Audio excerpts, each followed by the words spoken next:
খুব বেদনাদায়ক। এই যে বাংলাদেশে এরকম টিভিতে আপনাদের মাধ্যমেই তো দেখছি বেশি, খুব খারাপ লাগছে দেখে যে এরকম আমাদের পাশের দেশ এখন হওয়া উচিতই নয়। আর আমাদের আরও বেশি, আমার তো আরও খারাপ লাগছে, কারণ আমার অনেক আত্মীয় স্বজন বাংলাদেশে অনেক আছেন, তারা কেমন অবস্থায় এখন আছেন সেটা এখনও জেনে উঠতে পারছি না, তাদের কাছ থেকে কোনো খবর পাচ্ছি না। তো যেটুখানি দেখছি খুব বেদনাদায়ক। আমার বার্তা এটাই থাকবে যে শান্তি চাই, যেভাবে হোক শান্তি ফেরাতে হবে।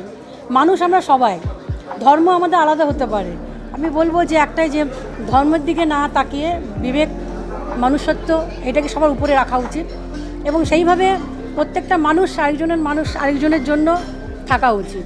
আজকে যেই পরিস্থিতি দাঁড়িয়ে যাক, এইরকম পরিস্থিতি না হলেই ভালো ছিল এবং এটাই আবেদন করব যে শান্তি থাকুক, আমরা সবাই মিলেজুলে থাকি। কারণ বাংলাদেশ আমরা মনে করি আমাদের নিজের, আমাদের পাশে মানে ওই পূর্বসূরি অনেক ওখানে আছেন, তাদের